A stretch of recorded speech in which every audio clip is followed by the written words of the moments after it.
नमस्कार, times digital मध्ये आपलं स्वागत आहे। कोकणातील सर्वाधिक खपाचे दैनिक रत्नागिरी टाइम्सचे टाइम्स डिजिटल आपल्यासाठी ताज्या बातम्यांचे वार्तापत्र सादर करत आहे। आजच्या ठळक बातम्या। उद्धव ठाकरे मनसेला मोठा धक्का, मुंबई महानगरपालिका काँग्रेस स्वबळावर लढणार। रत्नागिरीत इच्छुकांची तिकिटासाठी धाकधूक वाढली।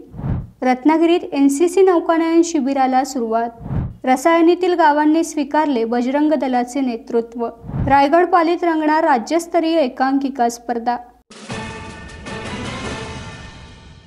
स्थानिक स्वराज्य संस्थांच्या निवडणुका महाराष्ट्रात सुरू आहेत।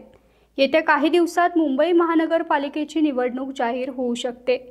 त्यापूर्वी शिवसेना उद्धव ठाकरे आणि मनसेला मोठा धक्का बसला। काँग्रेस नेते विजय वडेट्टीवार यांनी मोठी घोषणा केली आहे।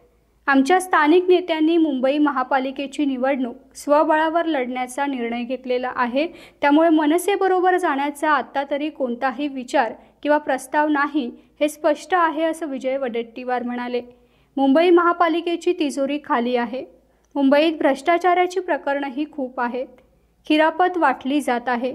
त्यामुळे मुंबई महापालिकेच्या निवडणुकीमध्ये आम्ही जे आवश्यक प्रश्न आहेत ते प्रश्न घेऊन निवडणुकीला सामोरे जाऊ, असं विजय वडेट्टीवार आज माध्यमांशी बोलताना म्हणाले। रत्नागिरी जिल्ह्यात नगरपरिषद आणि नगरपंचायतीच्या निवडणुकीचा रणसंग्राम सुरू झालाय। उमेदवारी अर्ज दाखल करण्याची प्रक्रिया आजपासून सुरू झाली आहे। जिल्ह्यातील 4 नगरपरिषद आणि 3 नगरपंचायतीसाठी निवडणूक होत आहे। महायुती आणि महाविकास आघाडी यांनी उमेदवारी निवड अद्याप केलेली नाही। भाजपने खेडमध्ये आक्रमक भूमिका घेतली आहे। कोणत्याही पक्षाची अधिकृत यादी जाहीर झालेली नाही, त्यामुळे उमेदवारांमध्ये धाकधूक वाढली आहे। रत्नागिरी नगर परिषद निवडणुकीच्या रणधुमाळीने जोर पकडलाय। 2 Maharashtra naval unit NCC Ratnagiri आणि आर.पी. गोगटे कॉलेज यांच्या संयुक्त विद्यमाने राष्ट्रीय स्तरावरील मेन्यू 2025 नौकानयन शिबिराला 10 नोव्हेंबर 2025 पासून रत्नागिरीत सुरुवात झाली आहे।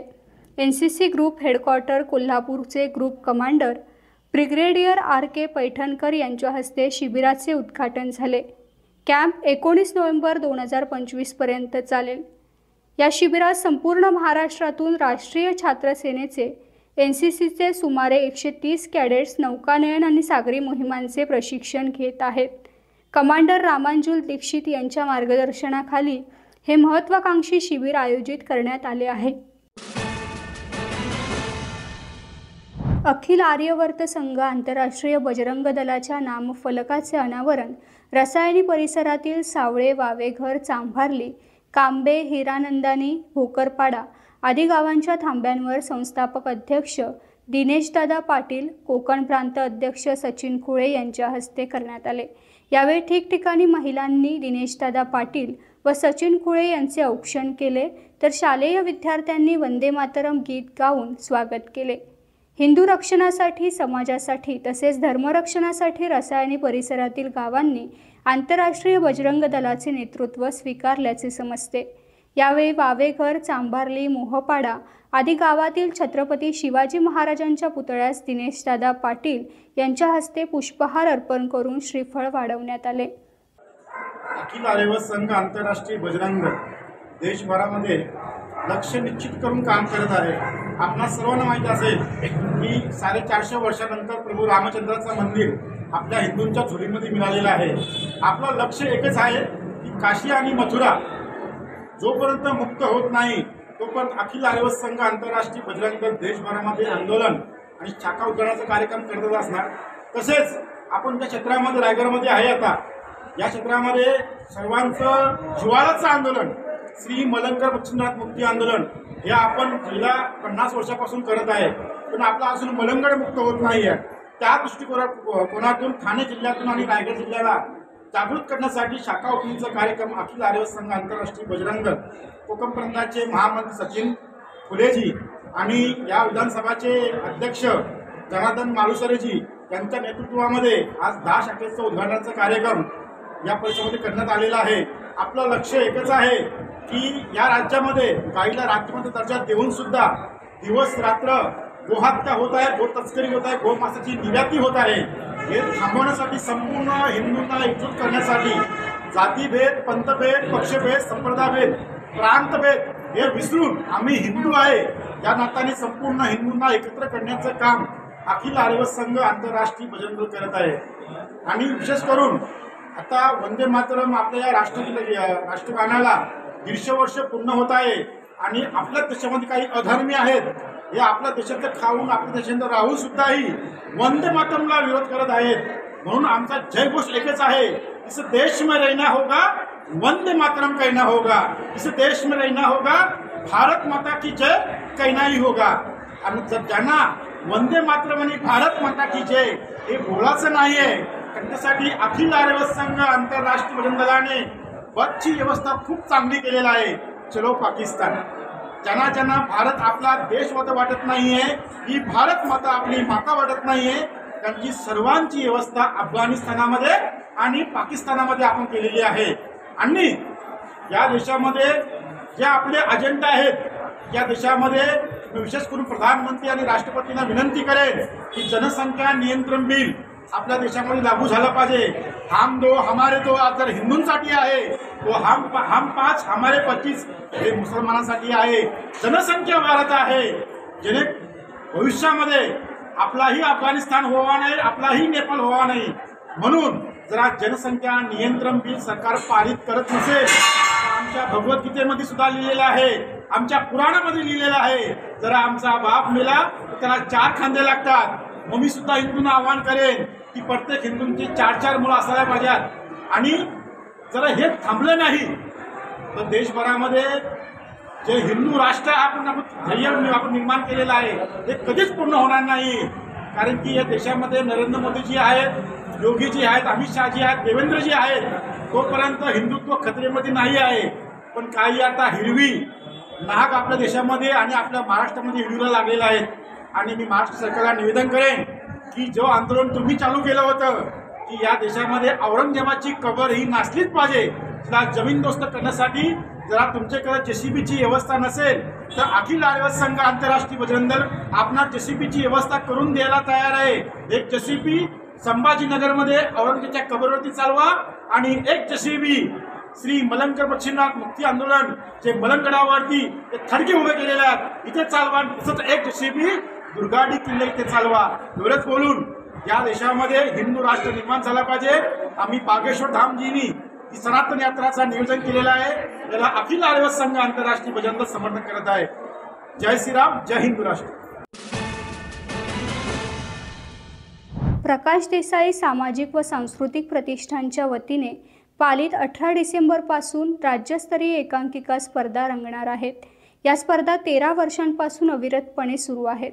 येथील बा वडेर हायस्कूल पालीच्या भव्य रंगमंचावर या स्पर्धा होणार आहेत। जनता या स्पर्धेवर खूप प्रेम करते।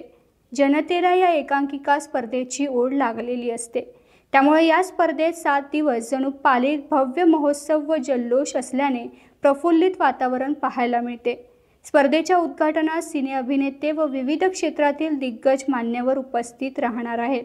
तर या स्पर्धेचा समारोप व बक्षीस समारंभ 24 डिसेंबर रोजी होणार आहे। समारोपावेळी नाट्यरसिकांना पाहण्यासाठी एक दर्जेदार नाटक मोफत असणार आहे। प्रसिद्ध समाजसेवक व नामवंत उद्योजक प्रकाशभाई देसाई यांच्या वाढदिवसानिमित्त मागील अनेक वर्षांपासून राज्यस्तरीय एकांकिका स्पर्धा यशस्वीपणे संपन्न होत आहे। 2008 साली आपल्या या प्रतिष्ठानची स्थापना झाली। 2008 नंतर जवळजवळ आपण 2024 वर्ष हे स्पर्धेचं 13वं वर्ष आहे। कोविडमुळे ही स्पर्धा मध्ये थांबली, परंतु ती थांबल्यानंतर परत आम्ही सगळे बसलो, अरे ही स्पर्धा तर आपल्या पालीसाठी आणि पाचोदा तालुक्यांसाठी फार महत्त्वाची आहे आणि लोक स्पर्धेवर प्रेम करतात आम्ही करण्यापेक्षा, आणि लोकांना ती आवश्यक असते। त्यावेळी फक्त पहिल्यांदा 2008 साली आम्ही 30,000चं बक्षीस होतं।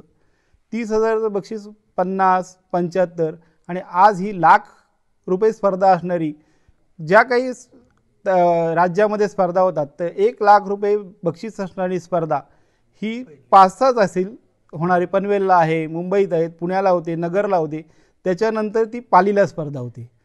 ही स्पर्धा होत असताना नुसते आमचं नाही तर या स्पर्धेमध्ये म्हणजे नागपूर बसेल, म्हणजे जिथून यायला 12-12, 15-15 तास लागतात. असे सगळे स्पर्धक आपल्या स्पर्धेची आतुरतेने वाट पाहत असतात. आणि नागपूर, नाशिक, धुळे, अंमळनेर असेल म्हणजे तिकडूनही आले आणि गोव्यातनंही सुद्धा आपल्याकडे आले. रत्नागिरी, चिपळूण यासारख्या ठिकाणाहून आपल्या इथे स्पर्धा होती. यावर्षी तर आमच्या उपाध्यक्षांना भंडाऱ्यामधनं फोन आला की तुमच्या इथे एवढी 1 लाखाची स्पर्धा आहे तर आम्ही सहभागी होतोय. ही स्पर्धा होत असताना प्रत्येक ठिकाणी प्राथमिक फेरीत स्पर्धा होती. आपल्या इथे मात्र स्पर्धा अंतिम फेरीत होती. म्हणजे प्राथमिक फेरीत म्हणजे नेपथ्य काही नसतं, सादरीकरण करा आणि मग त्याचे 5-6 एकांकिका काढा. परंतु आपण तसं न करता रोज 5 एकांकिका डायरेक्ट नेपथ्यासहित ठेवतो. ते प्रेक्षकांना भरपूर आवडतात. प्रेक्षक तिचा मनमुराद आनंद घेतात आणि ह्या स्पर्धेला नुसती स्पर्धा न ठेवता मी मगाशी माझ्या बाईटमध्ये सांगितलं की जसा दिवाळी आल्यावर लोकांना आनंद होतो, लाईटिंग करतात, अन्य करतात किंवा दिवाळीची वाट पाहत असतात किंवा मग दर्शन आपले गणपतीचा उत्सव असतो. उत्सवामध्ये बसून लोक त्या इम्पॅक्टमध्ये राहतात की उत्सव आहे आज आपल्या इथे. तसा हा पालीचा एकांकिका स्पर्धा हे महोत्सव म्हणून गणला जातो. आणि या महोत्सवाची वाट आपण जी पुढे जो गती वाढवलेली आहे की तिचं जे महत्त्व लोकांना फार कळलेलं आहे आणि त्याची दिशा अतिशय उंचीवर गेलेली आहे. ती अशीच उंचीवर हे आमचंच काम नाही तर हे केवळ आमचं जे नेतृत्व आहे, आम्हाला जे मार्गदर्शन करणारे आहेत ते प्रकाशभाऊ देसाई की ते त्यांचा खंबीर पाठिंबा आमच्या पाठीमागे असतो. नुसताच नसतो तो आर्थिक स्वरूपात असतो, त्यांचं मार्गदर्शन स्वरूपात असतो. कारण त्याच्या आधी हे आम्हाला नॉलेज थोडंसं कमी होतं परंतु त्यांनी त्यांच्या कॉलेज जीवनामध्ये चांगल्या एकांकिका स्पर्धेत भाग घेऊन त्या एकांकिकाचं सादरीकरण केलेलं आहे. त्यांच्या वर्गातले मित्र जर विचार केला गेला तर अशोक हांडे त्यांचे मित्र होते त्यावेळेच्या त्यावेळेला अजित भुरे की जे आत्ता ज्यांच्या मुलांचा आता एक पिक्चरसुद्धा आलेला आहे तर त्यांचे ते सगळे सहकारी होते आणि त्यांना त्याची आवड आणि त्याची पूर्ण कल्पना असल्यामुळे आम्हाला सर्व काही शक्य झालेलं आहे. टाइम्स डिजिटलला लाईक करा, सबस्क्राईब करा, शेअर करा आणि बेल आयकॉन दाबायला विसरू नका. पाहत रहा टाइम्स डिजिटल.